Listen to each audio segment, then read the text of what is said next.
Good morning बच्चों। तो आज की कक्षा हम प्रारंभ करते हैं। पिछली कक्षा में आपने सर्वनाम के संदर्भ में जानकारी प्राप्त की थी। मैम ने आपको बहुत अच्छी तरह सर्वनाम की विधियों को समझाया था। आइए आज हम इस सर्वनाम की एक्सरसाइज करेंगे। उससे पहले हम आपको पुनः एक बार समझा दें कि कल हमने क्या क्या पढ़ा था। कल हमने जो कुछ अध्ययन किया उसको एक बार और हम पुनरावृत्ति करते हुए एक्सरसाइज की ओर आने की कोशिश करेंगे। तो सबसे पहले हम बताएं कि सर्वनाम है क्या। जैसा कि मैम ने आपको पढ़ाया था कि सर्वनाम क्या होता है। किसी संज्ञा या संज्ञा के स्थान पर प्रयुक्त होने वाले शब्दों को हम सर्वनाम कहते हैं। संज्ञा के स्थान पर प्रयुक्त होने वाले शब्दों को हम सर्वनाम कहते हैं। जैसे संज्ञा, जैसे मैंने कहा मोहन, मोहन बाजार जा रहा है। बार बार मोहन का नाम लेने के स्थान पर हम कहेंगे वह बाजार जा रहा है। हर बार हम कहेंगे मोहन जा रहा है, मोहन आ रहा है, मोहन ने किया, मोहन ने वो किया। तो इसके स्थान पर क्या कहेंगे? मोहन बाजार जा रहा है के बाद बोलेंगे वह बाजार गया, वह ये लेकर आया। बार बार मोहन का नाम लेने के स्थान पर उसके जगह हम किस शब्द का प्रयोग कर रहे हैं? वह। ऐसे ही अगर हम एक से ज्यादा लोग हों यानी बहुवचन हो जाएगा। जैसे मोहन, सोहन और गीता। तो हम तीन व्यक्तियों के लिए जब हम तीनों का नाम लिए बिना किस शब्द का प्रयोग करेंगे? वे बाजार जा रहे हैं, वे ऐसा कर रहे हैं, वे वैसा कर रहे हैं। वे शब्द का प्रयोग करेंगे। वे शब्द क्या कर रहा है? बहुवचन के लिए बहुत सारे लोगों के नाम के स्थान पर हमने एक सामान्य नाम का प्रयोग किया, एक सामान्य शब्द का प्रयोग किया। सामान्य शब्द है सर्वनाम। यानी किसी के व्यक्तिगत नाम को लेने के स्थान पर हम एक सामान्य नाम जो सबके लिए प्रयुक्त किया जा सकता है, उस सामान्य नाम को हम सर्वनाम कहते हैं। यानी यहाँ पर हम देखा वह, वे, ये, इधर, उधर, यहाँ, वहां, इस प्रकार के शब्द हम किसी व्यक्ति, वस्तु, स्थान के नाम के स्थान पर एक सामान्य नाम के रूप में प्रयोग करते हैं, तो उसे हम क्या कहेंगे? सर्वनाम कहेंगे। सर्वनाम यानी सबके लिए एक नाम। इन सभी के लिए एक ही नाम से हम पुकार रहे हैं, है ना? सभी के लिए किसके नाम से? पर एक ही नाम से हम सभी के लिए पुकार रहे हैं। सभी को किसी एक नाम से पुकार रहे हैं, इसलिए हम उसे सर्वनाम कहते हैं। जैसे मोहन, सोहन, गीता, सब कुछ हम कहते हैं वह। अगर इंडिविजुअल रूप में, व्यक्तिगत रूप में अगर उनका हम प्रयोग करें वह, यानी सबके लिए, चाहे मोहन हो, गीता हो, सीता हो, हम वह शब्द का प्रयोग कर रहे हैं। वह शब्द एक सामान्य नाम है, सबके लिए जो प्रयोग किया जा सकता है ना, तो सर्वनाम है। इसी प्रकार से जब सर्वनाम के भेद बताए तो मैम ने आपको समझाया होगा कि सर्वनाम के जो भेद होते हैं बताया। पुरुषवाचक सर्वनाम, निजवाचक सर्वनाम, निश्चयवाचक, अनिश्चयवाचक, प्रश्नवाचक और संबंधवाचक। इसमें मैंने सबसे पहले बताया पुरुषवाचक क्या है। पुरुष, पुरुष का मतलब ऐसा नहीं कि पुरुष का मतलब पुरुष से महिला के लिए नहीं, सबके लिए। पुरुष का मतलब है बोलने वाला, सुनने वाला और जिसके बारे में बात की जाए। ऐसे सर्वनाम शब्द जो किसी व्यक्ति, जो बोलने वाला व्यक्ति है वो अपने लिए प्रयोग करता है, या सुनने वाले व्यक्ति के लिए बोलने वाला व्यक्ति जिस सर्वनाम शब्द का प्रयोग करता है, या जिसके बारे में बात की जा रही है उसके लिए, उस व्यक्ति, वस्तु, स्थान के लिए, जो व्यक्ति, बोलने वाला व्यक्ति उस व्यक्ति के लिए, तीसरे व्यक्ति के लिए जिसके बारे में बात की जा रही है, उस व्यक्ति के लिए जिस सर्वनाम शब्द का प्रयोग करता है उसे हम क्या कहेंगे? अन्य पुरुष सर्वनाम। तीन तरह के हैं। अगर हम देखें पुरुष सर्वनाम में तीन प्रकार के सर्वनाम कौन से होते हैं? पहला होता है जो बोलने वाला है ना, तब से क्या कौन सा सर्वनाम कहेंगे? मुख्य करता है, करने वाला, है ना। तो जैसे आपके संस्कृत में प्रथम पुरुष है ना, प्रथम पुरुष सर्वनाम। प्रथम पुरुष सर्वनाम को हम जब देखते हैं तो बोलने वाला मुख्य है ना, मुख्य व्यक्ति है, मुख्य करता है, वो अपने लिए जो सर्वनाम शब्द का प्रयोग करता है। दूसरा है सुनने वाले के लिए, है ना, सुनने वाले के लिए जो प्रयोग कर रहा है। तीसरा है अन्य व्यक्ति के लिए, जो तीसरे व्यक्ति के लिए जिसके बारे में बात की जा रही है उसके लिए प्रयोग करता है। ऐसे तीन प्रकार के सर्वनाम पुरुषवाचक में होते हैं। दूसरा होता है निजवाचक सर्वनाम। निजवाचक सर्वनाम क्या है? जो अपने लिए स्वयं के रूप में, जैसे अगर हम मैं कह रहा हूं तो अलग उत्तम पुरुष है, मैं कह रहा हूं तो कौन सा है? उत्तम पुरुष है। दूसरे के लिए कह रहा, सुनने वाले के लिए कह रहा हूं वह, तो वो क्या? मध्यम पुरुष है। और जिसके बारे में बात कर रहा हूं वो क्या? अन्य पुरुष है। लेकिन अगर मैं अपने लिए, मैं शब्द के स्थान पर अपनापन की बात कर रहा हूं, अपनेपन की बात कर रहा हूं, ऐसे समय में वह निजवाचक हो जाता है। कैसे? देखिए, मैं अपना काम स्वयं कर लूंगा, अपना, स्वयं, अपने आप, अपने आप, ये शब्द जो है वो क्या बताते हैं? निजता का प्रयोग बहुत कराते हैं। अपने पर्सनल, है ना, इंडिविजुअल पर्सनल का काम बताता है, लेकिन अपने आप कर लूंगा, स्वयं कर लूंगा, खुद कर लूंगा। स्वयं, खुद या अपने आप के अर्थ में आता है ना। जब मेरे स्वयं के, खुद के, अपने आप के रूप में सर्वनाम शब्द का प्रयोग किया जाता है। मैं खाना खुद खा लूंगा, स्वयं खा लूंगा, अपने आप खा लूंगा, इस प्रकार के शब्द प्रयोग करते हैं। आप, अपने आप। अब देखिए, आप शब्द का प्रयोग कहां पर होता है? मध्यम पुरुष में भी होता है। कैसे होता है मध्यम पुरुष में? तो हम देखें, आप शब्द एक होता है आप बाहर जाओ, हमने क्या सुनने वाले के लिए कहा है, आप सुनने वाले के लिए आप बाहर जाओ, यानी सुनने वाले को हम ऑर्डर दे रहे हैं, सुनने वाले के लिए, इसका नाम उसको दे रहे हैं आप, इसका मध्यम पुरुष हो गया। लेकिन मैं कहूं, मैं आप खाऊंगा, आप चला जाऊंगा,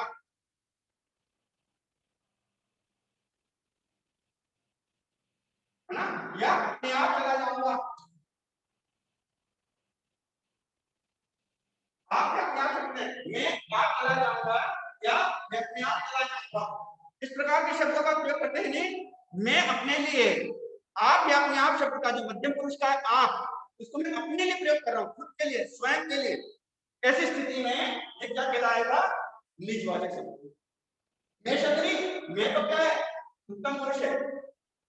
मैं तो क्या है? उत्तम पुरुष है, क्योंकि मैंने अपने लिए प्रयोग किया है। बोलने वाले के नाम के स्थान पर प्रयोग किया, लेकिन अपने आप, स्वयं के लिए जब प्रयोग किया तो आप और अपने आप, मेरे काम के लिए, काम करने के लिए मैंने अपने आप करने की बात की है। आप और अपने आप करने की, निजता के लिए की है। जो निजता की बात आती है तो वो निजवाचक सर्वनाम कहलाता है। वैसे समय में क्या कहलाएगा? निजवाचक सर्वनाम कहलाएगा। समझ आ रही है बच्चा कि अंतर क्या है उत्तम पुरुष और मध्यम पुरुष और निजवाचक में अंतर क्या है? उत्तम पुरुष सर्वनाम बोलने वाला अपने नाम के स्थान पर जिस सर्वनाम का प्रयोग करता है उसे हम उत्तम पुरुष कहते हैं। बोलने वाले व्यक्ति के लिए, सुनने वाले के लिए जिस सर्वनाम का प्रयोग करता है वो पुरुष, मध्यम पुरुष कहलाता है। और यदि बोलने वाले व्यक्ति यही उत्तम पुरुष के, मध्यम पुरुष के सर्वनाम से आप और अपने आप शब्द का प्रयोग, आप शब्द का प्रयोग यदि स्वयं के लिए, खुद के लिए करता है, तो ऐसी स्थिति में यह निजवाचक सर्वनाम कहलाता है। तीन नंबर स्पष्ट हो गया होगा। इसके बाद हम आते हैं निश्चयवाचक। किसी निश्चित व्यक्ति, वस्तु या स्थान, किसी निश्चित व्यक्ति, वस्तु या स्थान के लिए जिस सर्वनाम शब्द का प्रयोग किया जाता है, यह पुस्तक, पुस्तक के लिए क्या कर रहा है? यह पुस्तक, यह व्यक्ति, उसने, उसे, उसका, है ना, उन्हें, वहां, यहां, इधर, उधर, ये एक निश्चित व्यक्ति की बात कर रहा है, निश्चित स्थान की बात कर रहा है ना। निश्चित व्यक्ति, वस्तु, स्थान के लिए जब हम किसी शब्द का प्रयोग करते हैं तो उसे हम निश्चयवाचक सर्वनाम कहते हैं। निश्चितता का बोध कराते हैं। अगर इसी निश्चितता को हमें मालूम नहीं है निश्चितता, जैसे हम कहें कहीं गया है, तो निश्चितता नहीं है, कहीं गया है, किसी स्थान का बोध हो रहा है, किस स्थान पे गया है? अगर यहाँ आया है, वहां गया है, तो हमें ज्ञात है, वह स्थान का ज्ञात है, वह स्थान ज्ञात है, वह व्यक्ति के बारे में मालूम है, वह वस्तु के बारे में मालूम है। यह पुस्तक एक, कोई पुस्तक, कोई पुस्तक, है ना, तो कोई का मतलब क्या हो गया? निश्चित नहीं है। कोई आया है, निश्चित नहीं है। वह आया है तो हम क्या कहेंगे? निश्चित है। कहीं गया है, निश्चित नहीं है, कहां गया मालूम नहीं, कहीं गया है, वहां गया मतलब निश्चित है, हमको मालूम है कि दिल्ली गया है, बंबई गया, वहां तेरे उसके साथ। कहीं गया है, निश्चित नहीं है, किसी स्थान पे गया, मालूम नहीं कौन सा स्थान, कहीं, किधर, है ना। किसी काम के लिए किधर शब्द क्या होता है? वह प्रश्नवाचक, हम आपको समझाएंगे कैसे होगा। कहीं का मतलब है अनिश्चितता, यही आएगा, यही आएगा मतलब निश्चित करें इस स्थान पर, तो यह क्या है? निश्चयवाचक। निश्चय अनिश्चय में अंतर क्या है? निश्चय मतलब निश्चित व्यक्ति, वस्तु, स्थान के बोध कराने वाले सर्वनाम शब्द को हम निश्चयवाचक सर्वनाम कहते हैं। अनिश्चित हो, उसकी अनिश्चितता हो, किसी व्यक्ति, वस्तु, स्थान के बोध कराने की अनिश्चितता हो, ऐसे सर्वनाम शब्द, ऐसे शब्द जो किसी व्यक्ति, वस्तु, स्थान के लिए प्रयोग किए जाते हैं जिसकी अनिश्चितता हो, उसे हम अनिश्चयवाचक सर्वनाम कहते हैं। तो बच्चे ध्यान दें, निश्चय अनिश्चय में अंतर क्या है? जब कोई निश्चितता प्रकट की जाए तो निश्चयवाचक, निश्चयता की जाए अनिश्चयवाचक। समझ आ रही है? जो बताया समझ में आ रहा है? Very good. आगे देखें, अब आता है प्रश्नवाचक। बेटा प्रश्न बहुत सारे होते हैं, कब, क्यों, कहां, कैसे, लेकिन सारे के सारे हम इसके अंतर्गत नहीं लेंगे।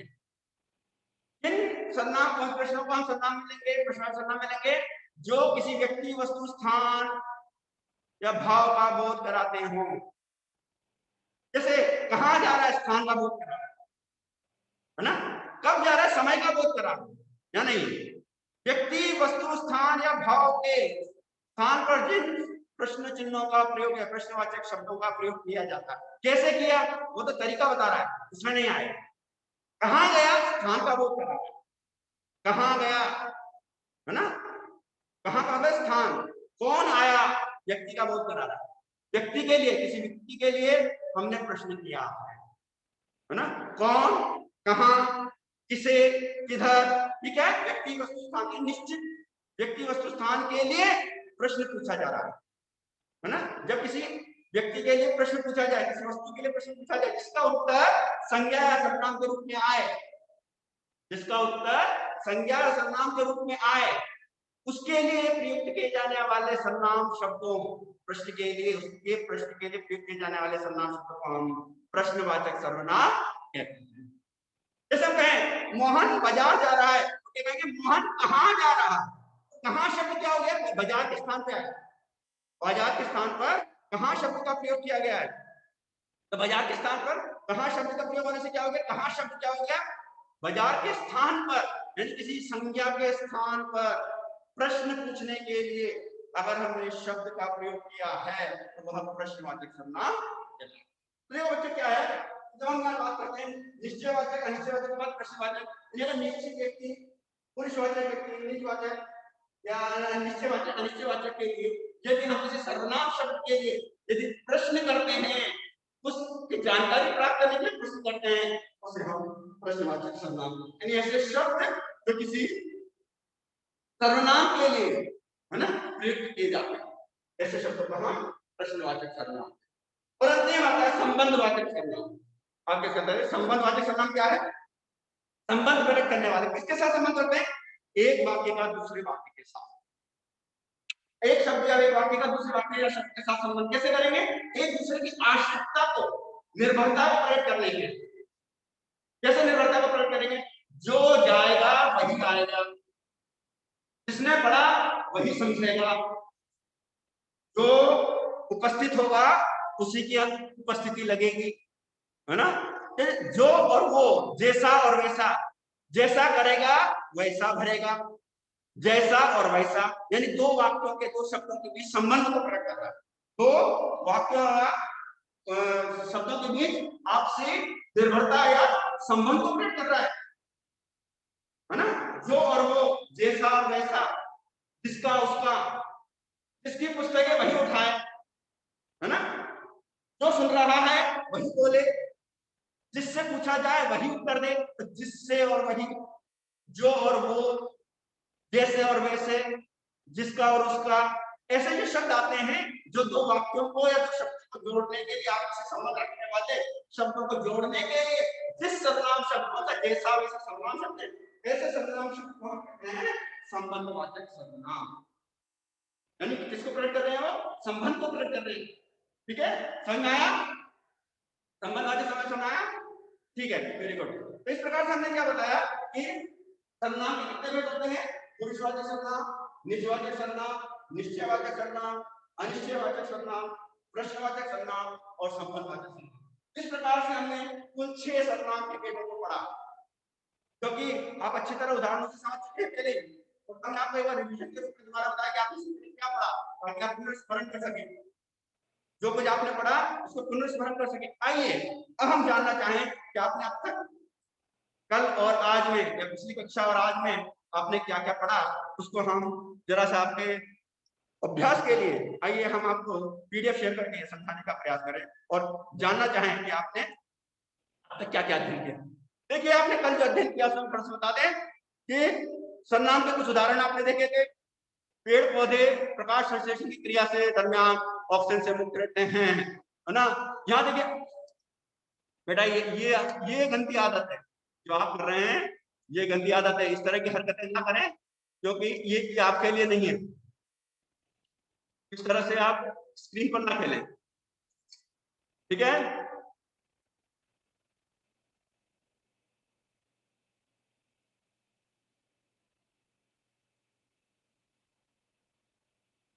इस तरह की हरकत आप करके अच्छे काम नहीं कर रहे हैं।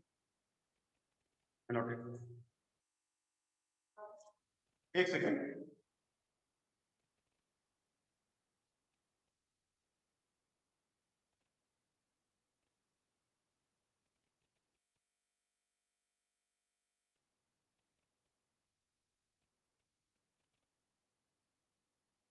तो हम क्या देख रहे हैं कि इसे कौन इसको स्क्रीन शेयर करने के लिए अपना अधिकार मांग रहा है। इसकी कोई आवश्यकता नहीं है बच्चों। आप अपने पढ़ाई में ध्यान दीजिए, पढ़ाई के लिए करने आए तो पढ़ाई पर ध्यान दें। निमित खंडेलवाल 7th B। क्यों भाई, आपको क्या जरूरत है कि रिमोट कंट्रोल हमारे आप से आपके पास आने के लिए हैं? ऐसे अनावश्यक हरकतें ना करें, ठीक है। जब हम आप यहाँ पढ़ने आए हैं, पढ़ने के हिसाब से अपने डिसिप्लिन में रहें और डिसिप्लिन के साथ आप पढ़ाई करें, ठीक है। हम आपको कुछ समझाने के लिए आपको स्क्रीन शेयर कर रहे हैं तो उसमें आप हरकत ना करें। अब तो आप कर नहीं सकते हैं जब तक हम आपको उसको सेटिंग कर रहे थे, जब तक आपने जो हरकत कर ली, वरना हम आपको इस समय रिमूव भी कर सकते हैं। अगर अनावश्यक हरकत करेंगे तो हम आपको अच्छा से रिमूव भी कर सकते हैं। तो ऐसी कोई हरकत ना करें जिससे कि आपको कल से कक्षा अटेंड करने में दिक्कत आए, ठीक है बच्चों।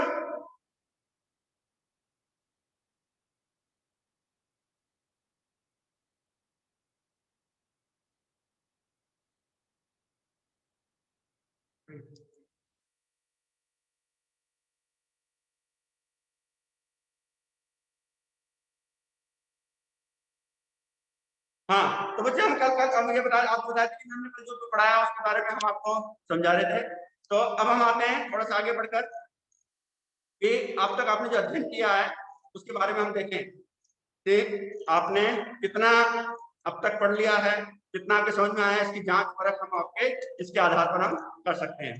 तो आइए हम आपको थोड़ा सा एक्सरसाइज के आधार पर देखें कि आप कितना जानते हैं।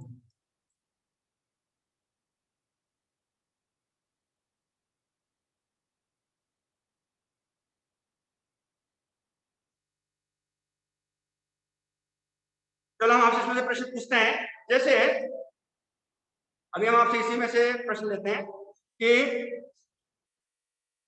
पहला वर्ड लेते हैं यहाँ पर, आपको इसमें आपको अंडरलाइन करना पड़ेगा। जैसे अभी हमने आपने इसी में ले रहे हैं, मैं अपने कपड़े स्वयं धो लूंगा। मैं अपने कपड़े स्वयं धो लूंगा। आप देखिए सबसे ऊपर जो लिखा हुआ है कि मैं अपने कपड़े स्वयं धो लूंगा। अब इसमें देखिए मैं शब्द ब्लैक हो रहा है ना, डार्क डार्क बोल्ड हो रहा है ना मैं शब्द। क्या आप बता सकते हैं कि मैं शब्द कौन किसको सूचित कर रहा है? किसने किसने किसके लिए प्रयोग किया है? किसने किसके लिए प्रयोग किया है? हाँ?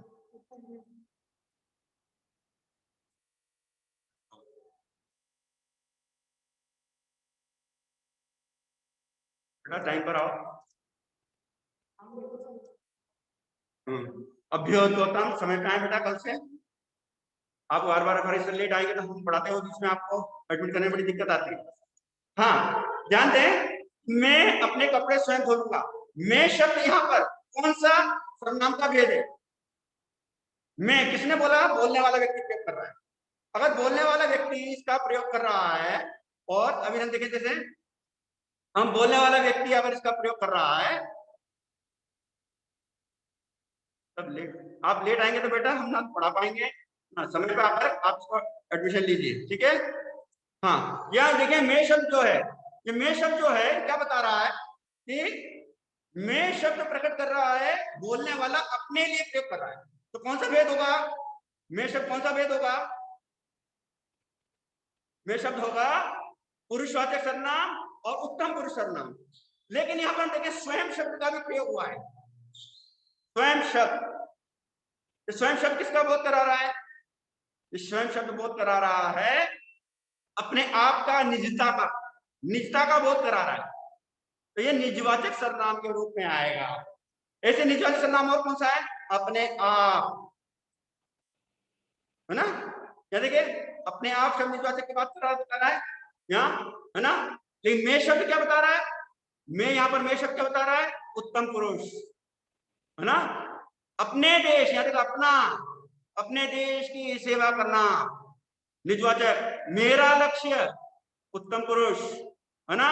वहां निश्चयवाचक, वहां जो गाड़ी है ना, वहां जहां वहां, है ना, वह मेरी है, वहां जो गाड़ी खड़ी है वह मेरी है, ये क्या बताएगा, संबंध का बोध करता है ना। यहाँ वहां इधर उधर, वह जो, ऐसे शब्द क्या होते हैं, वहां जो गाड़ी खड़ी है वह मेरी है, यहाँ क्या कर रहे हैं, संबंधी प्रकट कर रहा है। और मेरी शब्द क्या प्रकट कर रहा है, मुझकी, है ना, मैं की, है ना, मुझकी या मैं की, अर्थात उत्तर पुरुष का वर्णन कर रहा है।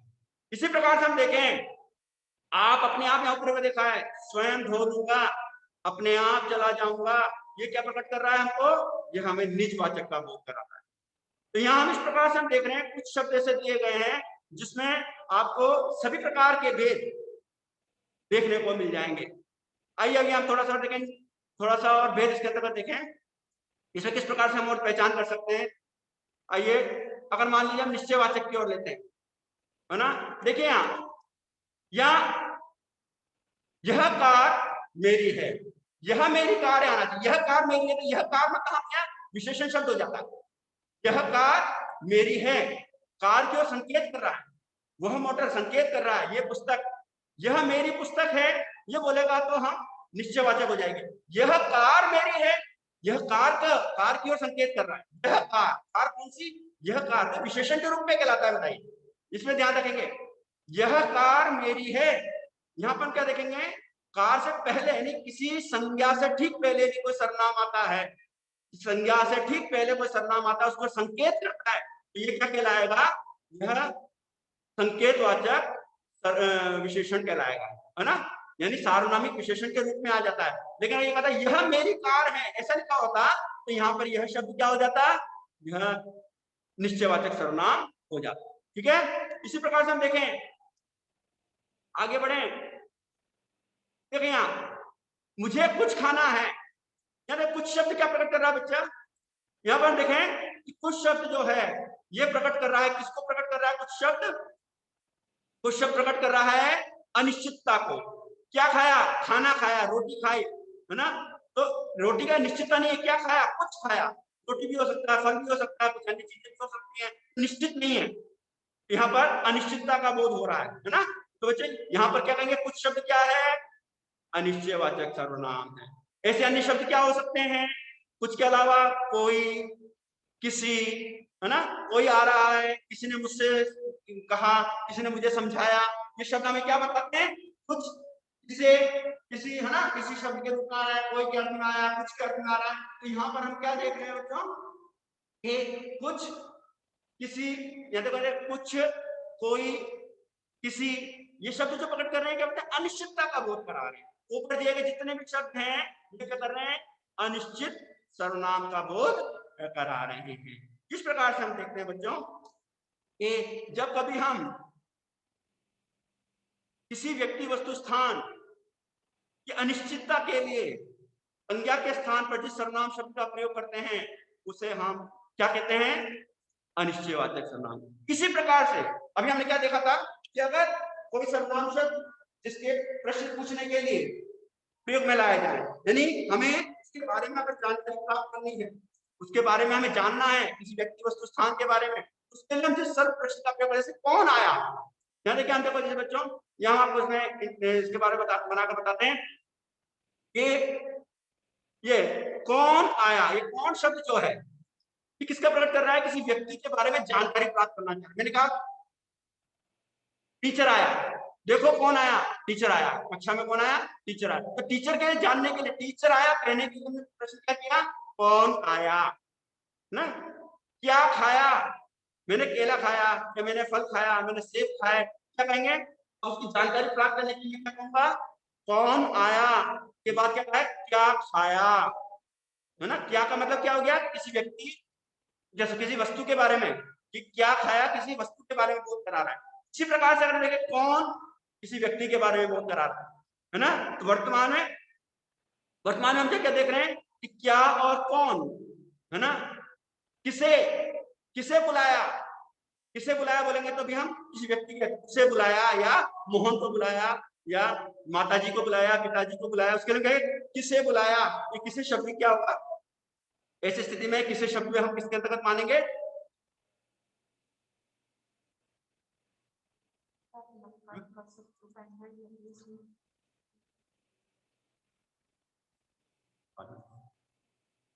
तो इसके अंदर हम क्या देख रहे हैं कि किसे, कौन, क्या आदि शब्दों का जब हम वर्णन करते हैं तो यह प्रश्नवाचक सर्वनाम कहलाता है। तो बच्चा आपको कुछ प्रश्न लिखने हैं, अभी बैठ के थोड़ा प्रश्न लिखिए, मैं आपको कुछ प्रश्न दे रहा हूं, आप उस प्रश्न को लिखने का लिखें, अपनी कॉपी में लिखिए, कुछ प्रश्न मैं दे रहा हूं आपको, उन्हें प्रश्न लिखने का प्रयास करें, वो आप अपने आप गृह कार्य में करेंगे।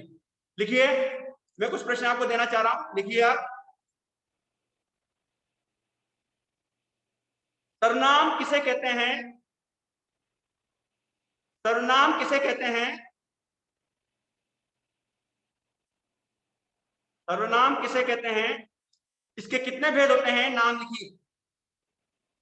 सर्वनाम किसे कहते हैं? इसके कितने भेद होते हैं? नाम लिखिए। इसमें आपको क्या करना है? सर्वनाम की परिभाषा लिखनी है और इसके भेदों के नाम लिखने हैं। ये 6 भेदों के नाम लिखने, है ना। अब मान लो मैं पूछता हूं कि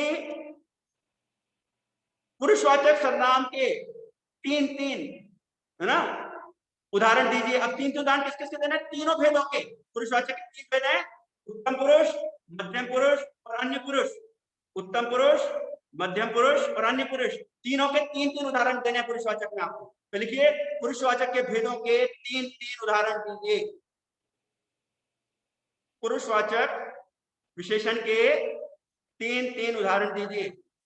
अब इसमें कैसे लिखना है? जैसे आपको कैसे उत्तर कैसे लिखेंगे इसके? आप पहले लिखेंगे पुरुषवाचक सर्वनाम के 3 भेद होते हैं, उत्तम पुरुष, मध्यम पुरुष और अन्य पुरुष। फिर उत्तम पुरुष के आप 3 उदाहरण देंगे, फिर मध्यम पुरुष के 3 उदाहरण देंगे, फिर अन्य पुरुष के 3 उदाहरण देंगे। इस प्रकार इसका उत्तर आप करेंगे। ठीक है, ये मैं आपको अभ्यास कार्य दे रहा हूं, उसके हिसाब से करना है आपको।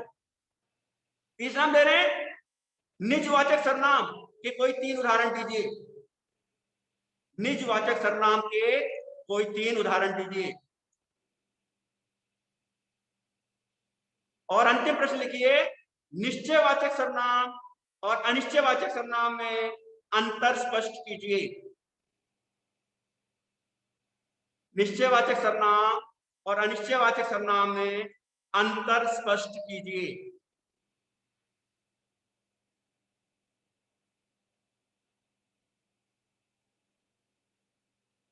और अगला एक अंतिम प्रश्न है आपको, जो आपको केवल अंडरलाइन करना है। ये देखिए, निजवाचक सर्वनाम के उदाहरण जो लिखे हैं इसके अंतर्गत अब जितने भी बोल्ड हैं, मैंने जो ब्लैक में हो रहे हैं ना, इनको अंडरलाइन करके आपको बताना है कि कौन सा सर्वनाम है। देखो सारे इसमें सारे बोल्ड वाले निजवाचक नहीं है, तो आपको इसमें से इस बोल्ड में से बताना है मैं कौन सा है। जैसे मैं एक उदाहरण बताता हूँ, मैं शब्द उत्तम पुरुष सर्वनाम, स्वयं शब्द निजवाचक सर्वनाम। ऐसे आपको इनके जितने भी बोल्ड शब्द लिखे हुए हैं, इन सभी सर्वनाम शब्दों को इसके भेदों के नाम बताने हैं। पहले लिखना है वाक्य, वाक्य लिख के इसको अंडरलाइन करना है, अंडरलाइन करके उस में शब्द कौन सा सर्वनाम है, स्वयं शब्द कौन सा सर्वनाम का भेद है, वो लिखना है। ठीक है, तो इस प्रकार से बच्चों आज की कक्षा को समाप्त करते हैं। ये आपके अभ्यास कार्य हमने आपको दिए हैं। इस अभ्यास कार्य को आपको अपने गृह कार्य कॉपी में करने हैं और इससे आपको पता चल जाएगा कि आपने अब तक कितना सीखा है। और अगर आपको इससे कोई संबंधित कोई डाउट है तो अगली जब भी डाउट क्लास होगी वो आप इसके बारे में पूछ सकते हैं। जैसा कि हम आपको बता रहे हैं कि ये कोई इस तरह की कोई पुस्तक आपके पास नहीं है, ना ही किसी पुस्तक से आपको इसमें पढ़ाया जा रहा है। कोई पुस्तक लेकर के सामान्य रूप से आपको जानकारी ले सकते हैं। आपको जो हम पढ़ा रहे हैं वह वीडियो देखकर, पीडीएफ देखकर आप पढ़ सकते हैं, क्योंकि यह जितने भी हम व्याकरण के भाग पढ़ा रहे हैं ये सभी आपके पाठ्य पुस्तक कौन कौन सी हैं? तो वसंत और दूसरा कौन सा है? बाल महाभारत, है ना। तो उसके अंतर्गत जो भी व्याकरण से संबंधित प्रश्न हैं वो पूछे जाएंगे। इसलिए हम आपको पहले से ही ये व्याकरण समझा रहे हैं ताकि इसमें निहित जितने भी व्याकरण भाग हैं वो आप आसानी से समझ सकें। इसलिए हम आपको सामान्य रूप से सारे व्याकरण के भाग समझा रहे हैं। तो इसलिए आप ऐसा नहीं सोचिएगा कि ये कहाँ लिखा है, कौन सी किताब में लिखा है। ये सभी किताबों में जो अपनी टेक्स्ट बुक आएगी उसमें अलग अलग पार्ट में अलग अलग व्याकरण के भाग होंगे, उनको आप समझ सकें इसलिए हम आपको विस्तार से इसके अंतर्गत समझा रहे हैं। ठीक है, समझ आ गया? तो आज की कक्षा में समाप्त करते हैं, अगली कक्षा में आपसे फिर मिलेंगे। ओके।